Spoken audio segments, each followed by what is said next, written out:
Good afternoon and welcome to GEF Live. We're here at the GEF Council meeting in Washington, D.C. My name's Sarah Wyatt. I'm a biodiversity analyst for the Global Environment Facility, and I also work with our Indigenous Peoples Advisory Group.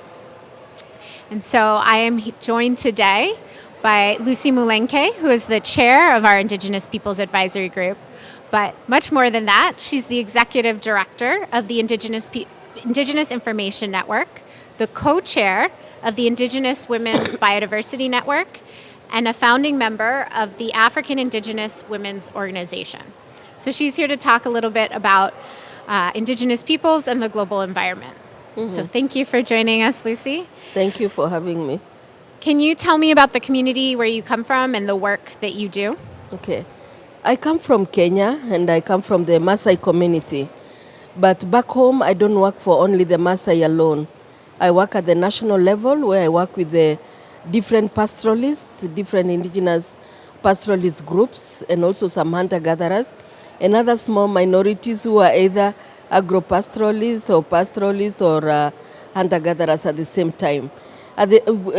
Talking about that, we also work within the East Africa because we have some of the communities who are already from the other, like the Maasais of Kenya and Tanzania, the Pokot of Kenya and Uganda, the Karamoja, the Turkana, from the cross-border. As you know, the borders in Africa and in most of where indigenous people come are actually colonial borders. But for them, it's just across the border. It's just one of the lands, yeah. And why is it important to support Indigenous peoples to protect the global environment? It's very important because the indigenous people are communities that have been marginalized in development for a long time. They have been marginalized in the fact that they still continue with their own traditional way of life. They have their knowledge, they would like to move around and around. They also like to really look after that environment the way they did it years back. And so most of the time people don't understand their way of life. They think like these people don't really want development, but they just want to be on their own. But it's the fact that it is their own cultures, their own traditions. It's very important to work with them, and it's very important to also make sure that we recognize them because they are the ones who have been looking after that environment, the natural resources. Whether you talk about wildlife, whether you talk about plants, anything that you talk about, they are the ones who have been protecting them because it's part of them. And in fact, if you look at the pastoralists, the word conservation does not really exist in them like this is conservation we are doing. No, because it's part of their life. It's part of their pastoralism. It's part of their hunter-gathering. So it's part of everything. And so it's their life. So they have been doing it for centuries and centuries. And if we recognize that and we recognize their knowledge in how they protect and conserve every bit of that environment and natural resources, then we will be able to really save most of our species that are disappearing and also making sure that at least our environment stays intact. And what are some of the challenges that you've seen for Indigenous peoples when they are trying to conserve their lands and protect their livelihoods? There are many challenges because one of the things that we are all talking about is about climate change. Because the lands are being, the land use is changing slowly by slowly. There is also the issue of the land tenure, the ownership of that land. Years have changed, the population has grown, so land is demanding everywhere. Within a population of a country, land is demanding. And for the communities, they were used to that collective community land ownership where they could stay together. But also the land tenure rules, the laws, and regulations have also changed and have impacted on them. Because when the land is divided, when individuals own their land, then there is also the challenge in that it becomes a big problem for them to be collectively looking after that particular land. The other biggest thing is that reaching them out, because most of the countries where indigenous people are, the infrastructure is not the best. It's very, very difficult to reach them out. And they don't get these opportunities where sometimes maybe they want to have funding to be able to do their own activities, or they want to reach out to do some of the things. It's very difficult. And it has been even made worse by climate change, because we've seen prolonged droughts. We've seen that when the rains come and they come with floods, they come with other problems, more challenges to add to what they have. It clears what they have already put in place as measures, as mitigation. It clears as adaptation, what they have tried to do some work for them to be able to cope with the climate change. So you find that they are always in a circle, that they put something, it goes, and then they have to start again and again. So there are quite a number of challenges. But one thing is that what is very important about Indigenous people, and that is why I really like working with them, they are so resilient. They always will be there to try the best they can. With the little resources, with their knowledge that they have, they will always make their life better than the way they feel they are. And it's very interesting, you go to a place like a desert and you wonder, where are these people living, what are they eating and what they are doing? But they are there, they are surviving, and they are really getting life is going on. But even despite that, we know that there are quite a number of challenges in terms of education, in terms of health, and governments really have to take a lot of attention to make sure that they minimize this. And we hope with the Sustainable Development Goals we can be able to have some of those challenges being reduced. Now, another issue that you and I are both very passionate about is empowering women. So I was wondering if you could talk about maybe a project that you've worked with that has helped to empower Indigenous women and the impact that that project has had. Women, I always tell people that if you educate a woman, you're educating the whole world. And when you educate a man, you're educating an individual. Not that men don't have anything to do, but simply because the woman is the one who brings up that child, is the one who teaches. Before a child goes to school, she said, or he is together with the mother throughout. And so to me, it's very, very important to work with women to make sure that we kind of uplift their way of life, empower them, strengthen their capacity so that they can be able to make their lives better. They are the same people who can make a difference in the life of everybody in the family. Either it's health, either it's education, either it's bringing food on the table. Almost, if you look at the SDGs, they can actually tackle them on their own. And so I've been working for the women now for quite a long time, and we have quite a different activities. On climate change, for example, we do activities to make sure that we mainstream biodiversity conservation and climate change together, and even those who are in the dry areas on the certification. All what you can speak about is a question of mainstreaming and making sure that everything is done at the same time. And I've also realized that the exchange between women from different community to the other, because in every community there are others with stronger power, and there are others who can learn quickly. There is also others who are living in a bit of a better environment where they can plant trees, they can grow, they can come up with innovations, they can be faster than the other. And so when you take the others to also look and learn, it's better than putting them in a classroom. And so we do those exchange visits. Recently, just before, in October, we took even the women from Tanzania who are already facing a lot of drought, a lot of problems. It's like they felt like we have nothing else to do. And we took them to the northern part of Kenya in Marsabit, where we have the same ecosystem, the same climate. And they found the women there planting trees. The place was green. And they did the initiative on their own. They did the research to know these are the trees that can grow here. We have to plant them. We also brought other women from the other area, the Rift Valley, which is slightly productive. And despite that it's productive, they had ideas to come and teach these other women to plant vegetables in sacks.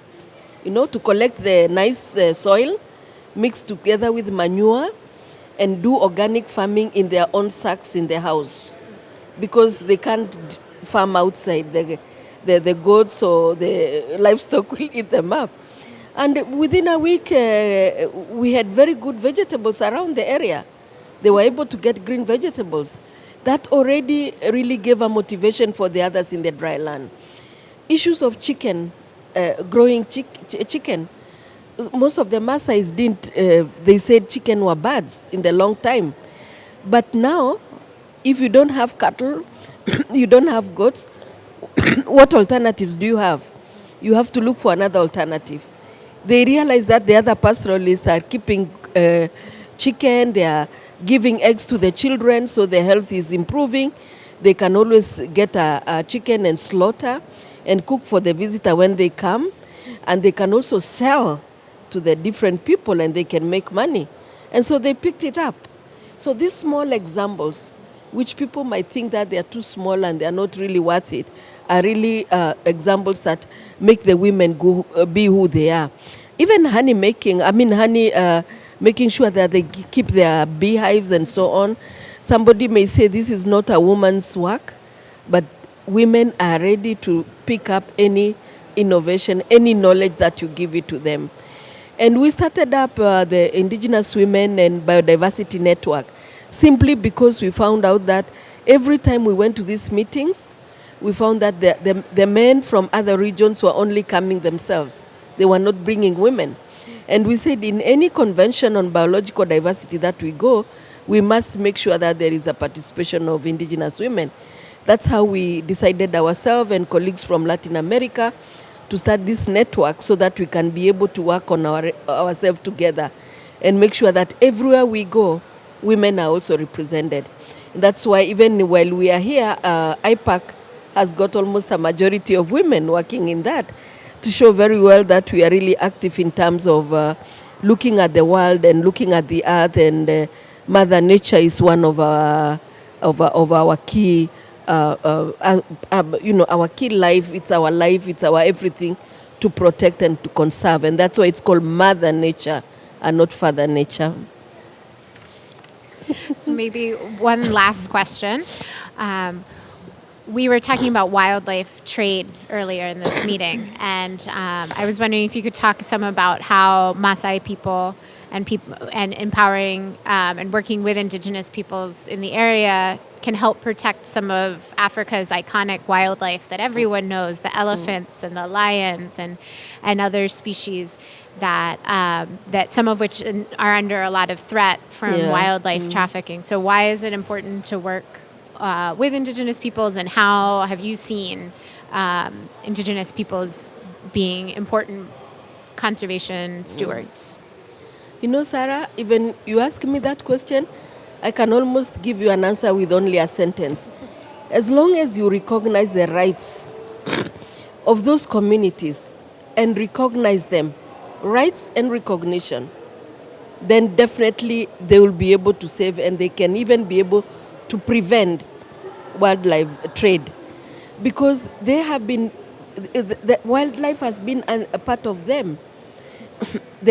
Whether it's a snake, whether it's a bird, whether it's an elephant, whether it's a lion, it's part of their life. It's part of their totems. There are families who are identified by these particular animals. Why are they identified with them? Because it's part of them. And they were done that before many years ago by our ancestors, our relatives, so that we can be able to protect them. Even the worst that you say, oh, this is not the best thing, but it has a totem. The gorillas, the everything. Indigenous people would never, in fact, the wild meat, they were not even killing an animal to eat that meat or to do that, unless if it is specifically for medicinal purposes. And it took a lot of time for it to be done.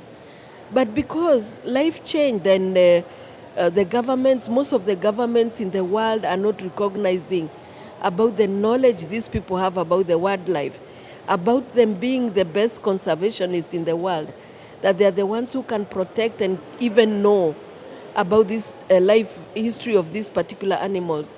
That's why all this is happening, because there's no recognition.